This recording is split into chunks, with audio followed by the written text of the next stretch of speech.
कृष्णाय वासुदेवाय हरये परमात्मने प्रणतः क्लेशनाशाय गोविन्दाय नमो नमः। ओं वसुदेवसुतं देवं कंसचाणूरमर्दनं देवकी परमानन्दं कृष्णं वन्दे जगद्गुरुं। श्री राधाकृष्णाभ्यां नमः। श्री कृष्णाय गोविंदाय गोपीजनवल्लभाय स्वाहा। कृष्णं वंदे जगद्गुरुं అర్జునం వందే జగదే కబీరం.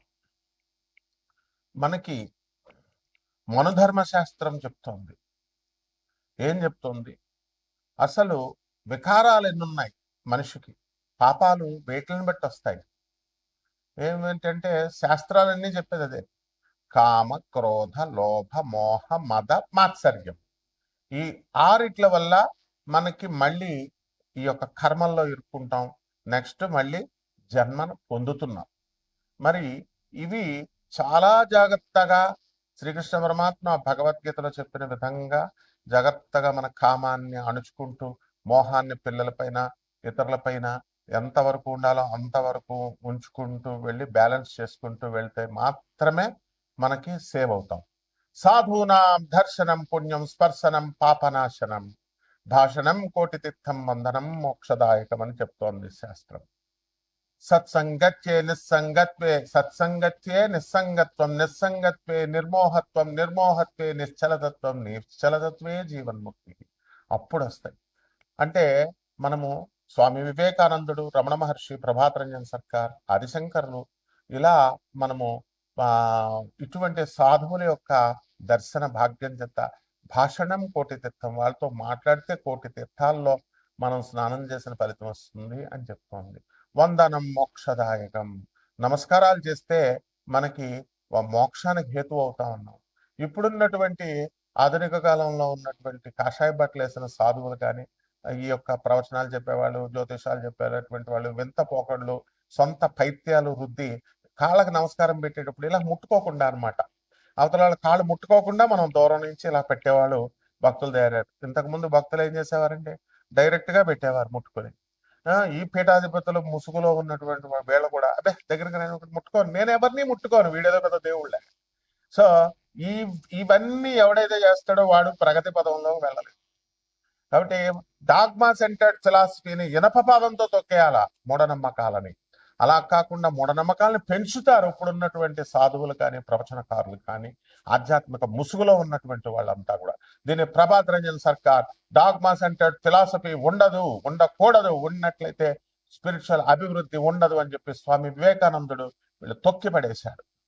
మరి అటువంటి ఈ కామ క్రోధ లోభ మోహ మత్సర్యాలకి విరుగుడు మనకి ఏముంది? మన ధర్మశాస్త్రంలో ఏం చెప్తుందంటే 4 టైప్స్ ఆఫ్ పనిష్మెంట్స్ చెప్పబడ్డాయి. ఒకటి వాక్ దండం, దీన్నే అడ్మానిషన్ అంటాం. రెండవది ధిక్ దండం, ఇది సెన్స్యూర్ అంటాం. ఇకపోతే మూడవది వచ్చేసరికి ధనదండం, పెనాల్టీ, ఫైన్ వేస్తాం, డబ్బులు ఫైన్ లాగా. అలాగే బాధాదండం, ఫిజికల్ పనిష్మెంట్. అంటే మనం చేసినటువంటి తప్పులకన్నిటికి కూడా యమధర్మరాజు మనకి శిక్షలు విధిస్తాడు. ఏ విధంగా ఉంటుంది? గరుడ పురాణం చెప్తోంది. మళ్ళీ దీంట్లో ఏమిటవి 28 రకాలైనటువంటి సివియర్ పనిష్మెంట్స్ ఉంటాయి. వాటిల్లో ఈ యొక్క క్రిమి భోజనము, తర్వాత కుంభీపాకము, తమిశ్రాన్ అనేటటువంటిది డార్క్నెస్ లో, తమోగుణం అంటే చీకటి, ఇగ్నోరెన్స్, అలాగా తమిశ్రాన్, తర్వాత శుచిముఖము, ఇక వైతరిణి నది, తర్వాత కాలసూత్రము, అంధకూపము, ఇలా తమిశ్రం, అంధాతంస్త్రం అనేటటువంటిది ఈ రకాలైనటువంటి ఇవన్నమాట శిక్షలు జీవుడికి. అయితే మనకి అందరూ కూడా చూడండి అబద్ధాలు ఆడుతూ ఉంటారు. ఏమిటంటే వ్యాపారాలు చేసేటప్పుడు మనం ఏం చేస్తున్నామండి? ఇవి ఒక ప్రత్యేకమైనటువంటి గరుడ పురాణంలో అబద్ధాలు ఆడటానికి ప్రత్యేకమైనటువంటి, అబద్ధాలు ఆడిన వారికి ప్రత్యేకంగా ఒక నరకం ఉంది. ఆ ఫాల్స్ విట్నెస్ ని తర్వాత సాక్రెడ్ ఓట్స్, పవిత్ర, ఒక తల్లి కొడుక్కి, కొడుకు తల్లికి ఓర్తిస్తాడు. మహేష్ బాబు సినిమాలో చూపిస్తాడు. ఏంటది మహర్షి సినిమాలో ఏమని వాళ్ళ అమ్మకి భరత్ అనే నేమ్లో ఏమంటాడు? ఓత్ అంటే ఇచ్చిన మాట నిలబెట్టుకోవాలా. మాట అంటే విశ్వాసం. ఈజీగా మనం అబద్ధాలు ఆడేసి మనం చేసేస్తున్నాం, ఇప్పుడు ఓతులను బ్రేక్ చేస్తున్నాం. అలా కాకుండా అలాగే చీటింగ్, ఒకళ్ళకొకళ్ళకి చీట్ చేసుకొని మోసాలు చేసుకొని వ్యాపారాలు చేసుకుంటున్నారు. ఇది it is a grave sin అన్నమాట. దీనికి చాలా భయంకరమైనటువంటి మహాపాపం ఇది. దీనికి పనిష్మెంట్ స్పెసిఫిక్ గా హెల్స్ ఉన్నాయి, స్పెసిఫిక్ గా నరకాలు ఉన్నాయి. మరి ఇటువంటి పనిష్మెంట్స్ అన్ని కూడా తమిశ్రంలో అనేటటువంటి నరకంలో క్లియర్ గా చెప్పబడింది. అక్కడ మన ఏ నాలికతో అయితే ఇక్కడ భూలోకంలో అబద్ధాలు చెప్పామో అక్కడ నాలికని కట్ చేసేస్తారు. మనకు సందేహం రావచ్చు, ఏమంటే అక్కడికి వెళ్ళిన తర్వాత శరీరం ఉండదు కదండి, మళ్ళీ శరీరాన్ని ఇస్తారు నాయన, సూక్ష్మ శరీరం అను లేకపోతే స్థూల శరీరం అను, ఒక స్పెసిఫిక్ శరీరాన్ని నీకు అక్కడ ఇచ్చి ఈ పనిష్మెంట్స్ అన్ని ఇక్కడ ఎలాగైతే అనుభవిస్తామో అక్కడ కూడా సేమ్ ఒక చాకు తెగితే ఎలా అంత నొప్పి వస్తుందో అక్కడ సేమ్ టైప్ ఆఫ్ పనిష్మెంట్స్ ఉంటాయన్నమాట. సో ఇవన్నీ కూడా ఈ ఈ పనిష్మెంట్స్ వల్ల టంగ్స్ అన్ని ఇక్కడ కట్ చేస్తారు. తర్వాత ఆఫ్టర్ లైఫ్ మళ్ళీ నెక్స్ట్ జన్మ వచ్చిన తర్వాత వాళ్ళని జీవుని విసిరేసి లాగేసి రిప్ చేసేసి అండ్ వైల్డ్ యానిమల్స్ దగ్గర మంచి క్రూర మృగాలు, పులి, తోడేళ్ళు ఇలాంటి వాటిని పీకు తినేలాగా ఫౌండ్ టు డ్రింక్ మోల్సన్ ఐరన్, ఇనుముని కాసేసి బాగా మరిగించి నేను ఇలా గొంతుకులో పడగానే ఏమవుతుంది, చచ్చిపోతాం మనం, కాలిపోతాయి. అంతటి ఇనుముని కాల్చేసి ఇనుముని నోట్లో పోస్తారన్నమాట. శేషాన్ని కాల్చేసిన శేషాన్ని పూర్వీకులు వేసేవారని మనం బ్రాహ్మణులు శూద్రులు వేదాలు చదువుతున్నప్పుడు అంత భయంకరంగా ఈ శిక్షలన్నీ కూడా ఉంటాయన్నమాట. అలాగే key punishments lying and deception, మోసాలకి ఆ తర్వాత అబద్ధాలు ఆడేటప్పుడు మనకి ఈ యొక్క శిక్షలు అనేటటువంటి క్లియర్ గా చెప్పబడి ఉన్నాయి. అందులో ఫాల్స్ విట్నెస్, దీనికి ఏం చెప్పారంటే సారమేయ పాకము, అది కుంభీ పాకం ఎలాగో సారమేయ పాకంలో పడేస్తారు. ఇక్కడ ఏంటంటే ఎవరైతే కోర్టులో అబద్ధాలు చెప్తారో, అబద్ధాలు సాక్ష్యాలు, డబ్బులు ఇస్తున్నారు కదానో లేకపోతే ఫ్రెండ్స్ కదానో, అలాగే ఆర్ బేర్ ఫాల్స్ విట్నెసెస్, ఇక్కడ చుట్టూ పంచాయతీల్లో కానీ బయట అబద్ధాల మాటలు కానీ ఇవన్నీ వీళ్ళని చేసినటువంటి వాళ్ళని చీల్చి అవతల పారేసి torn apart and eaten by dogs and wild animals, కుక్కల చేత తోడేళ్ల చేత తినిపిస్తాయి. యమధర్మరాజు ఉన్నాడు అక్కడ మనకి, అన్ని తోలు తీసేయడానికి అందులో డౌటే లేదనమాట. నెక్స్ట్ బ్రోకెన్ ఓట్స్, దీన్ని ఏం చేస్తారంటే ఆయపానము అంటాము. ఆయపానంలో ఏం చేస్తారు, సాక్రెడ్ ప్రామిసెస్, చాలా పవిత్రమైనటువంటి గురువుకి శిష్యుడు ఇస్తాడు, సాక్రెడ్ తండ్రికి కొడుకు ఇస్తాడు, తల్లికి బిడ్డలు ఇస్తారు. అవి బ్రేక్ కనుక చేసినట్లయితే, అలాగే ఓట్స్ to drink molten iron, iron molten చేసి కరిగించి ఆ దాంట్లో తాగిపిచ్చేస్తాడు. నెక్స్ట్ బిట్రాయల్ అండ్ చీటింగ్, దీనికి తమిశ్రామ్ అనేటటువంటి నరకంలో పడేస్తారు. దీనికి కూడా ఎవరైతే ఇతరులు మీ ఫ్రెండ్స్ అందరూ కూడా నమ్మకం ఉంచేస్తారు, నమ్మక ద్రోహం అంటాం చూసా, నమ్మిన వాళ్ళకి మోసం చేస్తారు, నమ్మక ద్రోహం. అటువంటి వాళ్ళని ఎవరైతే అబద్ధాలు ఆడతారో, మోసాలు చేస్తారో అటువంటి వాళ్ళకి వీళ్ళందరినీ కూడా తాళ్లతో బంధించేసి అండ్ యముని యొక్క భటులు అంతా కూడా వీళ్ళు బ్లీడింగ్ వచ్చేదాకా బాదుతూనే ఉంటారు అండ్ స్పృహ తప్పి పడిపోయేదాకా బాదుతూనే ఉంటారు. ఇవి అలాగే ఇది చాలా ముఖ్యమైనటువంటి విషయం. ఇది ప్రత్యేకించి జ్యోతిష పండితులకి, ఆధ్యాత్మికవేత్తలకి, స్వామీజీలకి, పీఠాధిపతులకి, అలాగే దేవుడి పేర్లు చెప్పి ఉండేటటువంటి అందరికీ కూడా ఆ రంగంలో ఉన్నటువంటి వాళ్ళకి, వీళ్ళకి ఏంటంటే ఫాల్స్ స్క్రిప్చర్, వీళ్ళని ఉదంబరంలో పడేస్తాడు. ఉదంబరం అనేటటువంటి నరకం ఉంటుంది. అలాగే ఈ నరకంలో ఏంటంటే మిస్రిప్రజెంటింగ్ సాక్రెడ్ టెక్స్ట్స్, పవిత్ర గ్రంథాలు. ఒక పాస్టర్ నాకు చెప్పాడు, I'm having the right of giving a curse and I'm having the power of giving a curse and withdrawing the curse అన్నాడు. ఎవడరా నీకు ఇచ్చింది అన్నాను. వాడికట శాపాలు పెట్టేసే శక్తి ఉందంట, శాపాలు విత్డ్రేస్ చేసేసే శక్తులు ఉన్నాయంట. ఇప్పుడు కూడా మన పంతులు గారిలో కూడా ఉన్నారు. చూడండి, అబ్జర్వ్ చేయండి, అందరూ భయపెడతారు.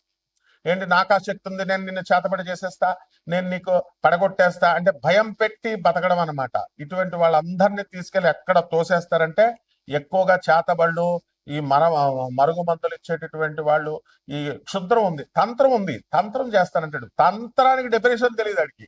తంత్రము అనేటటువంటిది ప్రాక్టికాలిటీ అని అర్థం. అంటే వాడేదో ఇంటి దగ్గర ఏదో కపాల మూలికలు ఉన్నాయి, వాడి దగ్గర కపాలాలను ఏ బొంగు ఉండదనమాట.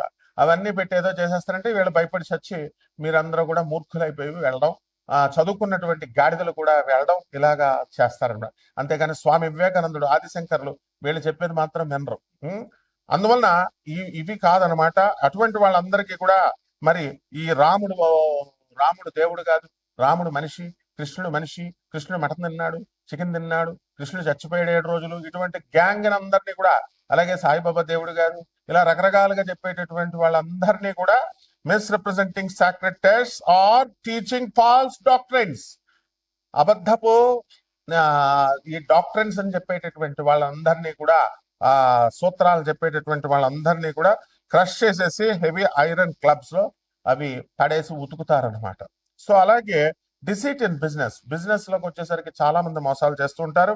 దీన్ని క్షార భోజనము అనేటటువంటి నరకంలో పడేస్తారు. ఇటువంటి వాళ్ళకి అందరికీ కూడా వీళ్ళు చీట్ చేసినందుకు, బిజినెస్ లో అబద్ధాలు ఆడినందుకు, ఆ గ్రీడీగా, ఆ దురాశకు అనమాట, రూపాయికి 100 రూపాయలు రావాలని. చూడండి, ఇప్పుడు ఈ మధ్య మంగళికి కోట్ల రూపాయలు ఇచ్చామన్నారు. ఎందుకు ఇచ్చారు? గ్రీడీ. సో ఇలా అబద్ధాలు చెప్పి చేసేటటువంటి వాళ్ళందరికీ కూడా కరోజివ్ అండ్ ఫిల్తీ సబ్స్టెన్సెస్ ని తినిపిస్తారు. అలాగే ఆఫ్టర్ లైఫ్ ఉంటుంది అండ్ రీఇన్కర్నేషన్ ఉంటుంది.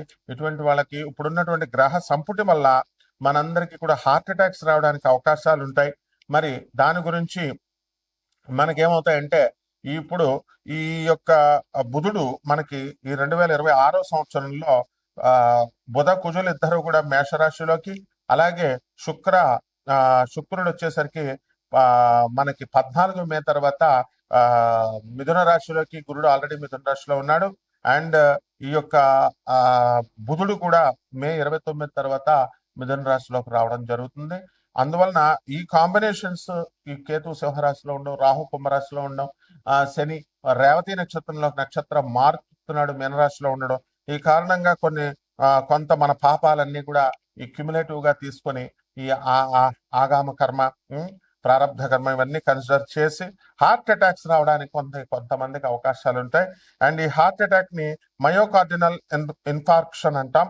సో ఇది ఎప్పుడవుతుందంటే, బ్లడ్ ఫ్లో తగ్గిపోయినా, ఆక్సిజన్ ని మనం హార్ట్ మజిల్ కి దగ్గరగా అంత స్పీడ్ గా తీసుకెళ్ళలేకపోయినా, అలాగే ఈ యొక్క రెడ్యూస్ అయినా కూడా ఈ ఫ్లో ప్రవాహం అనేటటువంటిది కొన్ని బ్లాక్స్ ఏర్పడతాయి. ఆ బ్లాక్స్ ని బుధుడు సూచిస్తాడు. అదే విధంగా యూజువలీ ఆ బ్లడ్ కాట్ వచ్చి ఒక రప్చర్డ్ ప్లాక్యూ దగ్గర మనకి ఏర్పడుతుంది అనమాట.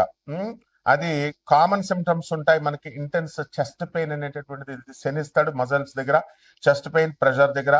అండ్ ఈ పెయిన్ అంతా కూడా రేడియేటింగ్ ఆర్మ్స్ దగ్గరకు వచ్చి, భుజాల దగ్గరికి వచ్చి, ఈ జాస్ దగ్గరికి వచ్చి, దంతాల దగ్గరికి, ఈ యొక్క తర్వాత బ్యాక్ దగ్గరికి వచ్చి, అండ్ షార్ట్నెస్ ఆఫ్ బ్రీత్ తగ్గిపోతుంది, బ్రెత్. ఆ తర్వాత కోల్డ్, మనకి స్వెట్స్ వస్తాయి, చల్లబడిపోయి, ఇదంతా కూడా నాసియా, డిజినెస్, బద్ధకంగా ఉండడము, ఇలాంటివన్నీ కూడా ఏర్పడతాయి. దీన్ని కరోనరీ ఆర్టరీ డిసీజెస్, సిఏడి అంటాము. దీనికి ప్రైమరీ కాజ్ ఏంటంటే, ఈ ప్లాక్యూస్ ఏర్పడినటువంటివన్నీ కూడా ఫార్మ్ ఇన్ ద ఆర్టరీస్ లో ఇవి ఏర్పడతాయి అనమాట. సో దీన్ని గురుడు సూచిస్తున్నాడు. గురుడు, శుక్రుడు మిథున రాశిలో ఉన్నప్పుడు ఇలాంటివన్నీ కూడా సూచించడం జరుగుతుంది. అదే విధంగా బ్లడ్ క్లాట్ అవుతుంది, ఈ ప్లాక్యూ రప్చర్ అవుతుంది, పగిలిపోయి లేదా గీసుకొని ఏమవుతుందంటే, ఈ క్లాట్ అక్కడ ఏర్పడి that can fully or partially block చేసేస్తుంది ఆర్టరీని. సో దీనికి రిస్క్ ఫ్యాక్టర్స్ ఏంటంటే, హై బ్లడ్ ప్రెషర్ ఉన్నటువంటి వాళ్ళు, అలాగే హై కొలెస్ట్రాల్ ఉన్నటువంటి వాళ్ళు, అలాగే స్మోకింగ్ అలవాటు ఉన్నటువంటి వాళ్ళు, షుగర్ డయాబెటీస్ ఉన్నటువంటి వాళ్ళు, ఒబిసిటీ బాగా లావుగా ఉన్నటువంటి వాళ్ళు, ల్యాక్ ఆఫ్ ఫిజికల్ యాక్టివిటీ లేకుండా, సాఫ్ట్వేర్ వాళ్ళందరూ కూడా చాలా మంది కూర్చుని కంప్యూటర్ ముందే కదలకుండా కూర్చునేటటువంటి వాళ్ళు, ఈ స్ట్రెస్ ఉన్నటువంటి వాళ్ళు, వీళ్ళందరికీ కూడా దీని బారిన ఈ యొక్క ప్లానిటరీ కాంబినేషన్స్ వల్ల పడడానికి అవకాశాలు ఉన్నాయి. So family history and again increasing age పెరుగుతుంది, ఇవి కూడా కౌంట్ అవుతాయి, ఇవి కూడా కాంట్రిబ్యూట్ చెందుతాయి. ఇకపోతే లాంగ్ టర్మ్ ఎఫెక్ట్స్ ఏంటంటే, ఇక్కడ శని దీర్ఘకాలికంగా ఇస్తాడు. రేవతి నక్షత్రంలోకి వచ్చాడు, ఏమండి గురుడు 6వ ఇంట్లోకి వచ్చాడు, మాకు లాభాలు వచ్చేస్తాయండి, మేము తీర్చిన అప్పులు తీర్చేస్తామంటే, రండి మీరు, నాకు లవర్ వస్తుందా అండి అంటే, మరుగుమంది ఇస్తా రండి అని ఒకడు, మరుగుమంది ఇస్తా అని ఒకడు, డబ్బులు 150 సంవత్సరాలకు వచ్చింది కాంబినేషన్, కోటీశ్వరుడు అయిపోతావు, నేను అలా కోటీశ్వరుడు అయిపోయానని సొల్లు కబుర్లు చెప్పేటటువంటి వాళ్ళు. వీళ్ళు ముఖ్యంగా తెలుసుకోవాల్సింది ఏంటంటే, ఈ లాంగ్ టర్మ్ ఎఫెక్ట్స్ స్లోగా చేస్తాడు. ఈ శని రేవతి నక్షత్రంలో మీన రాశిలో ఉన్నప్పుడు హార్ట్ డ్యామేజ్ అనేటటువంటి దానికి గురవడానికి ఉంటుంది. ఈ హార్ట్ అటాక్ ఏం చేస్తుందంటే, సిగ్నిఫికెంట్ హార్ట్ మజిల్ టిష్యూని ఇది డిస్ట్రాయ్ చేస్తుంది. రెండవది, ఈ యొక్క హార్ట్ ఫెయిల్యూర్ అనేటటువంటిది కూడా జరుగుతుంది. ఇది పంపింగ్ యాక్టివిటీ తక్కువగా అయిపోయినా రెడ్యూస్ చేసిన దీనికి లాంగ్ టర్మ్ మేనేజ్మెంట్ అనేటటువంటిది చాలా అవసరం. ఇది బుధుడు చేస్తాడు. అలాగే క్రానిక్ కండిషన్ మేనేజ్మెంట్ అనేటటువంటిది మనకి గురుగ్రహం చేస్తుంది. ఇది సర్వైవర్స్ ఏం చేస్తారంటే వాళ్ళకి లైఫ్ స్టైల్ చేంజ్ చేసుకుని, డైట్ చేంజ్ చేసుకుని, ఎక్సర్సైజులు చేసుకుంటూ, మందులు తీసుకుంటూ, మెడికేషన్స్ అన్ని తీసుకుంటూ, ఈ బ్లడ్ థిన్నర్స్ లేదా ఆస్పిరిన్లు తీసుకుంటూ ఇవన్నీ కూడా ఇవన్నీ ఫ్యూచర్ ఈవెంట్స్ ని ప్రివెంట్ చేయడానికి ఉంటుంది. ఈ విధంగా ఇప్పుడున్నటువంటి ప్లానటరీ కాంబినేషన్ బట్టి ద్వాదశ రాశుల వారందరికీ ఏ విధంగా ఉంటుందో ఒక్కొక్క రాశి వారిగా ప్రొఫెసర్ డాక్టర్ ముల్లపూడి సత్యనారాయణమూర్తి నేను మీకు తెలియజేస్తాను. ధనుస్సు రాశి. ఈ ధనుస్సు రాశి వారికి అందరికీ కూడా అర్ధాష్టమంలో ఉన్నటువంటి శని గ్రహము. ఈ శని రేవతి నక్షత్రంలోకి మారాడు మీన రాశి నుంచి మనకి మే 17 తర్వాత నుంచి 2026 సంవత్సరంలో. కాబట్టి అర్ధాష్టమ శని కొన్ని పనులు అనేటటువంటివి ఈ రాశి వాళ్ళకి లేటుగా చేయడం అనేటటువంటివి జరుగుతాయి. అలాగే భార్యాభర్తల మధ్య అన్యోన్యత అనేటటువంటిది పెరగడానికి అవకాశాలు ఉంటాయి. మనకి భాగ్యంలో గురు శుక్ర సప్తమంలో గురు శుక్ర బుధ గ్రహాలు ఉన్నాయి.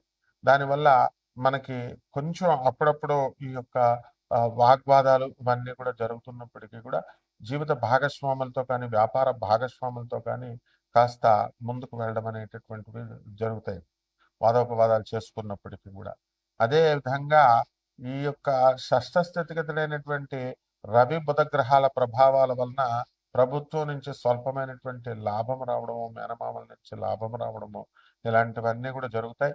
పంచమ స్థితిగతులైనటువంటి కుజగ్రహ ప్రభావం వలన చక్కగా మీ పిల్లలు సోదరులు కూడా డెవలప్మెంట్ అవడానికి అవకాశాలు ఉంటాయి.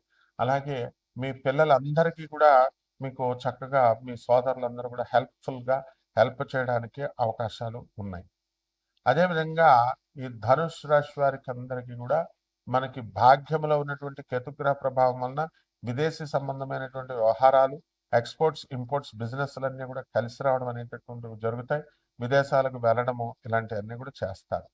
ఆ రకంగా ఈ యొక్క దీర్ఘకాలిక రోగాలు ఏవైతే ఉన్నాయో అటువంటివన్నీ కూడా మనకి తగ్గడానికి అవకాశాలు ఉన్నాయి. అదేవిధంగా ఈ యొక్క హార్ట్ డ్యామేజ్ అనేటటువంటిది ప్రాబ్లం ఎక్కువగా ఈ ధనుష్ రాశి వారికి ఉంటుందన్నమాట. కాబట్టి దీన్ని మనం సిగ్నిఫికెంట్ గా ఈ హార్ట్ మజిల్ టిష్యూ అనేటటువంటిది డిస్ట్రాయ్ కాకుండా చూసుకోవాల్సినటువంటి అవసరం ఉంది.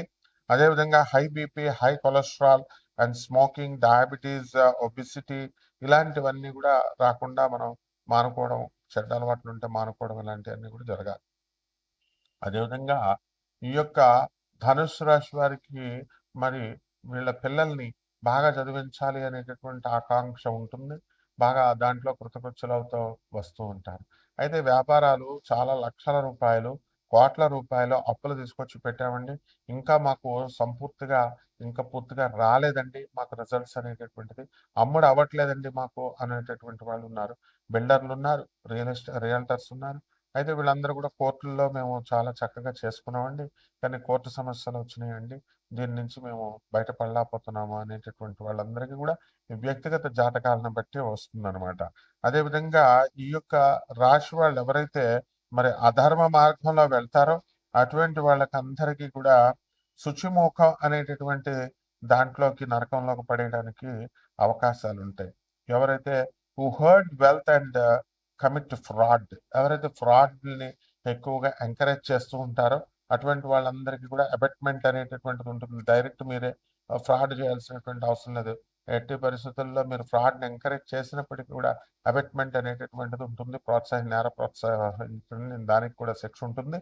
ఆ విధంగా వీళ్ళందరూ కూడా ఈ యొక్క నరకానికి వెళ్ళడం అనేటటువంటిది అవకాశం ఉంటుంది. కాబట్టి ధర్మ ప్రవర్తనతో చాలా జాగ్రత్తగా చేసుకోవాలి. అప్పుడు ఏ విధమైనటువంటి ప్రాబ్లమ్స్ రావు. అలాగే కొత్తగా ఉద్యోగాలు అనేటటువంటివి మనకి రావడం ఈ యొక్క ధనుష్ రాశి వారికి. అందువలన షష్ఠ స్థితిగతుడైనటువంటి ఈ యొక్క రవి బుధులు అనేకమైనటువంటి సమస్యలను మీకు క్రియేట్ చేస్తూ ఉంటారు. అయితే లాభం గవర్నమెంట్ నుంచి వచ్చిన స్వల్ప లాభం అనేటటువంటిది ఉంటుంది. ఈ యొక్క ఈ బిజినెస్లు, వడ్డీ వ్యాపారాలు, చిట్ ఫండ్స్ చేసేటటువంటి వాళ్ళందరూ కూడా అధికంగా సంపాదించడానికి అవకాశాలు ఉంటాయి. ఇకపోతే ఈ పరిహారాలు ఏమిటంటే అర్ధాష్టమ శని కాబట్టి శని జపం చేసుకోండి, శని స్తోత్రాలు చదవండి, శనికి కిలోంపావు నల్ల నువ్వుల్ని నల్లని వస్త్రాలు ఇచ్చి పేద బ్రాహ్మణుడికి మనము శనివారం నాడు ఉదయం 8 గంటలకి దానం చేసుకోండి.